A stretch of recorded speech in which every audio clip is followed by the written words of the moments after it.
புதிய தேசங்களை கண்டுபிடிப்பதிலும் உலகின் ஆழ அகலங்களை அலசுவதிலும் ஐரோப்பியர்களே முன்னோடிகளாக இருந்திருக்கின்றனர் என்பது வரலாறு கூறும் உண்மை.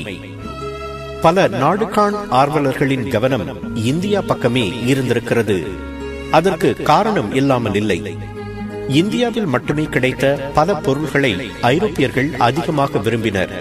உதாரணத்திற்கு நவரத்ன கற்கள், மயிலிறகு, மிளகு, கிராம்பு போன்ற நறுமண பொருட்கள்.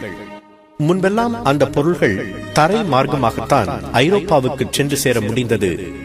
வழியில் பல இடைத்தரகர்கள் இருந்ததாலும், தரைப்பயணம் நீண்ட நெடியதாகவும் பாதுகாப்பற்றதாகவும் இருந்ததாலும் அந்த பொருள்களின் விலையும் மிக அதிகமாக இருந்தது. விமானமும் கண்டுபிடிக்கப்படாத காலகட்டம் அது. ஐரோப்பாவிலிருந்து இந்தியாவிற்கு கடல் மார்க்கத்தை கண்டுபிடித்து விட்டால் வாணிபம் இன்னும் சுலபமாக இருக்கும், பொருள்களின் விலைகளும் நியாயமாக இருக்கும் என்பதுதான் ஐரோப்பியர்கள் இந்தியாவுக்கான கடல் மார்க்கத்தை கண்டுபிடிக்க விரும்பியதன் மிக முக்கியமான காரணம். 1498 இந்தியாவில் கால் பதித்து ஐரோப்பாவின் கனவை நனவாக்கினார் ஒரு போர்ச்சுகீசிய நாடுகாண் ஆர்வலர். அவர்தான் ஐரோப்பாவிலிருந்து இந்தியாவிற்கு கடல் மார்க்கத்தை கண்டுபிடித்து வரலாற்றில் தடம் பதித்த வாஸ்கோ ட காமா. 1460 ஆண்டு போர்ச்சுகலின் சைன்ஸ் என்ற இடத்தில் ஒரு பணக்கார குடும்பத்தில் பிறந்தார் வாஸ்கோ ட காமா. அவரது தந்தை எஸ்டாவோ ஒரு நாடுகாண் ஆர்வலராக இருந்தவர். இந்தியாவிற்கு கடல் மார்க்கத்தை கண்டுபிடிக்க வேண்டும் என்று முயன்றவர்களுள் அவரும் ஒருவர். ஆனால் அந்த கனவு நிறைவேறாமலேயே அவர் இறந்து போனார். தன் கனவை தன் மகன் நனவாக்குவான் என்று அப்போது அவருக்கு தெரிந்திருக்காது. அவரது மறைவிற்கு பிறகு போர்ச்சுகீசிய மன்னர் 2ஆம் ஜோவா அந்த பணியை முடித்து தருமாறு வாஸ்கோ ட காமாவை கேட்டுக்கொண்டார். சிறந்த பள்ளியில் படித்த வாஸ்கோ ட காமா கடற்படை அதிகாரியாக சில காலம் பணியாற்றினார். எனவே இந்தியாவுக்கான கடல் மார்க்கத்தை கண்டுபிடித்து வருமாறு மன்னர் தன்னை பணித்த போது அவர் மகிழ்ச்சியுடன் அதனை செய்து முடிக்க புறப்பட்டார்.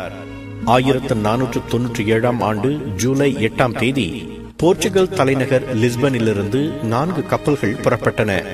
Zhao Gabriel, Sao Rafael, Berrio, starship என பெயரிய அந்த 4 கப்பல்களில் மொத்தம் 170 பேர் வாஸ்கோ ட காமாவின் தலைமையில் இந்தியா நோக்கி புறப்பட்டனர்.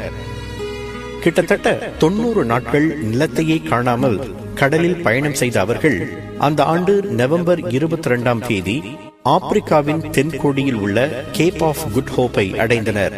அதன் பிறகு ஆப்பிரிக்காவின் கரையோரமாக வடக்கு நோக்கி பயணத்தை தொடங்கினர்.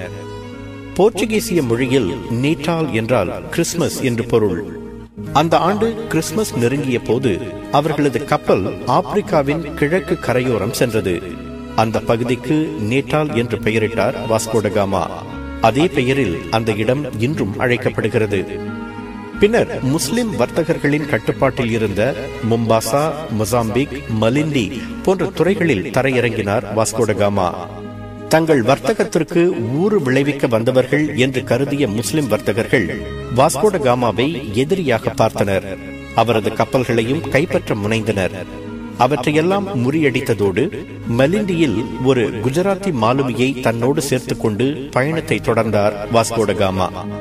அந்த மாலுமியின் ஆலோசனையுடன் அரேபிய பெருங்கடலில் பருவநிலை மாற்றங்களை உணர்ந்து 23 நாட்கள் கவனமாக கப்பல்களை செலுத்தி இந்தியாவின் தெற்கு கரையோரம் உள்ள கோழிக்கோடு துறைமுகத்துக்கு வந்து சேர்ந்தார் வாஸ்கோ ட காமா.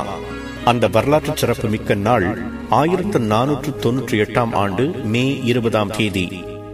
கோழிக்கோடு துறைமுகம்தான் தென்னிந்தியாவின் மிக முக்கியமான வர்த்தக மையமாக விளங்கியது.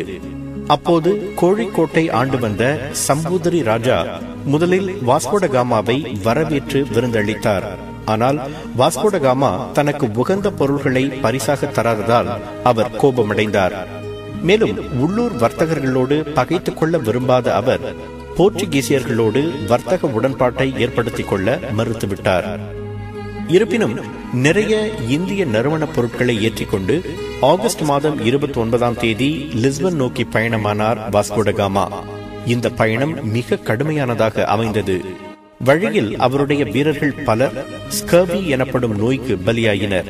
கிட்டத்தட்ட ஓராண்டு பயணத்திற்கு பிறகு சென்ற 4 கப்பல்களில் 2 மட்டும் பத்திரமாக போர்ச்சுகல் வந்தடைந்தன.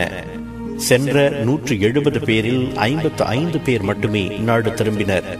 கிட்டத்தட்ட 2 ஆண்டுகளுக்கு பிறகு நாடு திரும்பிய வாஸ்கோ ட காமாவை மகிழ்ச்சியுடன் வரவேற்ற மன்னர் அவருக்கு பெரும் பொருளை பரிசாக தந்தார். அதோடு இந்திய பெருங்கடலின் தளபதி என்ற பட்டத்தையும் தந்து கௌரவித்தார். 80 ஆண்டுகளாக காணப்பட்ட கனவு நனவாகிவிட்டதாக மகிழ்ந்தார் மன்னர். 3 ஆண்டுகள் கழித்து மீண்டும் இந்தியா நோக்கி பயணமானார் வாஸ்கோ ட காமா. இம்முறை தன்னை எதிர்த்த முஸ்லிம் வர்த்தகர்களை எதிர்த்து சமாளிக்கும் திட்டத்தோடு 20 கப்பல்கள் புடைசூழ பயணமானார். அந்த பயணத்தில் சில கொடூரமான காரியங்களில் அவர் ஈடுபட்டதாக வரலாறு கூறுகிறது. போர்ச்சுகீசியர்களோடு வர்த்தகம் புரிய மறுத்த பல இந்தியர்களையும் முஸ்லிம்களையும் அவர் கொன்றார். ஒரு சம்பவத்தில் ஒரு கப்பலை வழிமறித்து பொருள்களை எல்லாம் அபகரித்துக் கொண்டு அதிலிருந்த 380 பேரை அங்கேயே வைத்து பூட்டி கப்பலை தீயிட்டு கொளுத்தினார். அத்தனை பேரும் பரிதாபமாக மடிந்தனர். 2வது முறை வாஸ்கோ ட காமா கோழிக்கோட்டுக்கு வந்தபோது முஸ்லிம்களை அங்கிருந்து அகற்றுமாறு சம்பூதிரி ராஜாவுக்கு ஆணையிட்டார். ராஜா தயங்கவே வாஸ்கோ ட காமா ஈவு இரக்கமின்றி 38 இந்துக்களை கொன்று உடல்களை கண்ட துண்டமாக வெட்டி கடலில் மிதக்கவிட்டார். அதோடு கோழிக்கோடு துறைமுகத்தையும் குண்டுகளால் தாக்கினார். வேறு வழியின்றி அவரோடு வர்த்தக உடன்படிக்கை செய்து கொண்டார் சம்பூதிரி ராஜா. அந்த உடன்படிக்கையோடு போர்ச்சுகல் திரும்பும் வழியில் கிழக்கு ஆப்பிரிக்காவில் பல போர்ச்சுகீசிய காலனிகளை உருவாக்கினார் வாஸ்கோ ட காமா. 3வது முறையாக இந்தியா வந்தபோது இந்தியாவுக்கான வைஸ்ராய், அதாவது அரச பிரதிநிதியாக நியமிக்கப்பட்டார் வாஸ்கோ ட காமா. ஆனால் வந்த சில மாதங்களில் நோய்வாய்ப்பட்டு 1524ஆம் ஆண்டு டிசம்பர் 24ஆம் தேதி அவர் கோழிக்கோட்டிலேயே காலமானார். கொச்சியில் உள்ள ஒரு தேவாலயத்தில் அவரது உடல் புதைக்கப்பட்டு பின்னர் 1539இல் அதன் மிச்சங்கள் போர்ச்சுகலுக்கு அனுப்பப்பட்டன. கடைசி பயணங்களில் அவர் புரிந்த கொடுமைகளை ஒதுக்கிவிட்டு பார்த்தால் வாஸ்கோ ட காமாவின் கண்டுபிடிப்பு வரலாற்று சாதனைகளில் மிக முக்கியமான இடத்தை பெற வேண்டிய ஒன்று. இந்தியாவுக்கான கடல் மார்க்கத்தை அவர் கண்டுபிடித்த பிறகு உலக நாடுகள் அதன் நேரடி வர்த்தக பலனை உணரத் தொடங்கின. இந்தியாவுக்கும் ஐரோப்பாவுக்கும் நேரடி தொடர்புகள் ஏற்பட்டன. பல நாடுகளில் போர்ச்சுகீசிய காலனிகள் உருவாவதற்கும் வாஸ்கோ ட காமாவின் முதல் பயணமே வழிவகுத்தது. அவரது பயண அனுபவங்கள் அடங்கிய லுசியா டாஸ் என்ற நூல் போர்ச்சுகலின் தேசிய காவியமாக போற்றப்படுகிறது. கண்டுபிடிக்கப்படாத அல்லது அறியப்படாத ஒன்றை நோக்கி மிக ஆபத்தான பயணத்தை மேற்கொள்ளும் வாய்ப்பு கிடைத்தால் நம்மில் எத்தனை பேர் அந்த வாய்ப்பை பயன்படுத்திக் கொள்வோம்? ஆபத்துக்களை கண்டு நாம் ஒதுங்கினால் சாதனைகளும் நம்மை விட்டு ஒதுங்கும். எல்லா வரலாற்று நாயகர்களின் வாழ்க்கையும் நமக்கு சொல்லும் உண்மை அது. புதிய இலக்குகளையும் திசைகளையும் நோக்கி தைரியத்துடனும் தன்னம்பிக்கையுடனும் பயணிக்கும் எவருக்கும் வாஸ்கோ ட காமாவை போல் வானம் வசப்பட்டே ஆக வேண்டும். வானம் வசப்படுவே.